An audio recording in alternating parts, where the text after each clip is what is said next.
On this week's edition of the Bronson Health Chat on WKZO, we have a discussion of colorectal cancer, awareness of colorectal cancer, who should be screened, what are the screening options, and some misconceptions about screening. We're joined by Dr. Edward Itawi, Bronson Colon and Rectal Surgery. Good morning. Good morning, Ken. Thank you so much for joining us. So, what is colorectal cancer? Are there common symptoms we should be aware of? Colorectal cancer, morning again to you, Ken. Colorectal cancer is a disease that is caused by an uncontrolled division of abnormal cells in the last part of the digestive system. We call it the colon and rectum. This is the waste management area, if you may think, of all the foods that we eat prior to expelling it to the outside.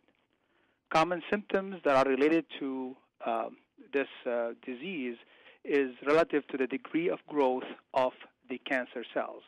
Initially, someone may experience some diarrhea or some minor blood in their stools, sometimes pain if the tumor grows enough or to obstruct the flow of the process of food, sometimes fatigue or bloating or even weight loss. Having said all these, it is not up to you to diagnose. I wish that your listeners don't just self-diagnose themselves with everything that I just say. It is always very important that they check with their providers before they just listen to me on the radio and start making these assumptions. So I always encourage anybody who has, or is thinking about this to always check with their providers prior to making any medical decisions. Who is at risk for colon cancer? Well, colon cancer has been documented at all ages, unfortunately, but the majority or the most at risk are those who are over the age of 50. And most recently, in the past couple of years, we've seen studies that have shown also patients over the age of 45. As age is the biggest risk factor, people also with family history of colon cancer or people who've had prior encounters with these cancers or polyps would be considered at high risk. If I fall into that increased risk category, which I do as far as age goes, is there anything I can do or someone can do to improve my odds of not getting colorectal cancer? Absolutely. If there's a question I would like your listeners to listen to the answer to, I would like to have them listen to this part. And that is part of the biggest part of my talk today, and thank you for allowing me on your show. And basically, I'm here to relate to your listeners that the majority of cases, this type of growth can be found and treated prior to it becoming problematic at all. By doing this, patients or people can greatly improve the odds of not having to deal with the sometimes life-threatening or life-altering treatments that are needed down the road.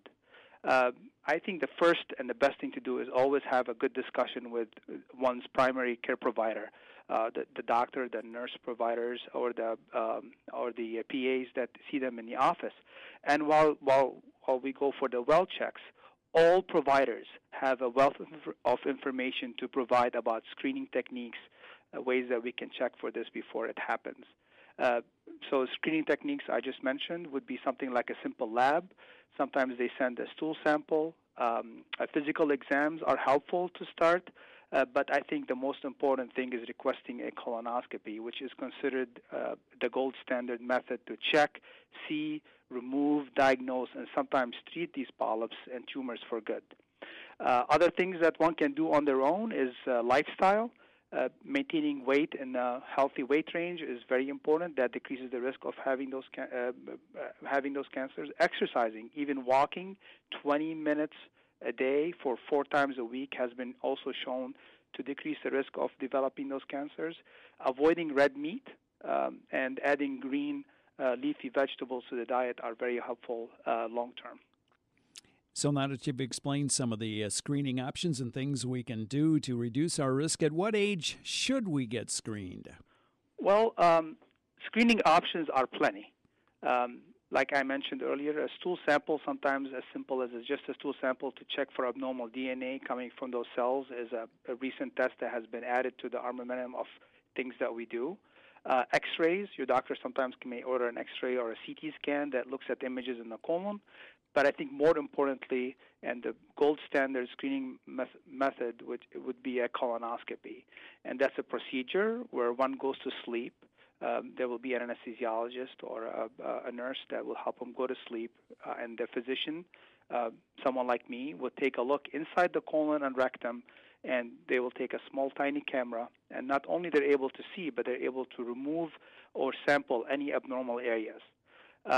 The screening starts, like I said, at the age of 50 for the average individual, and it happens once every 10 years in most patients. But sometimes we need to do it more frequently in patients who have been deemed high risk. And high risk would be someone who's, that we found some precancerous cells in them, or someone who has that family history, like I mentioned. Dr. Itawi, what about non-cancerous colorectal concerns? Do you treat those? At Bronson Colorectal Surgery, in addition to screening, we provide a broad spectrum of treatments for diseases of colon and rectum. We treat diverticulitis, hemorrhoids, colitis, intestinal complaints that deal with digestive issues such as control of the bowel movements, constipation, abdominal pain or rectal pain or anal pain. We provide medical help when needed and surgical help if wanted. Doctor, how can one reach your office if they'd like more information about a referral or screening or something we've talked about here on the segment this morning? Well, I can always direct your listeners to our hospital website, bronsonhealth.com, Bronson Colorectal Surgery. One can also call our office, 269-341-4890. But again, I always ask all my patients to check with their primary care providers and make sure that their ducks are all in a row, and we'll be very happy to help them any way that is needed. We've been talking about colorectal cancer on this week's Bronson Health Chat on WKZO with Dr. Edward Itawi from Bronson Colon and Rectal Surgery. And I want to thank you for taking time to join us and sharing this information on a very important topic. Kenneth, thank you very much, and you have a good day, sir.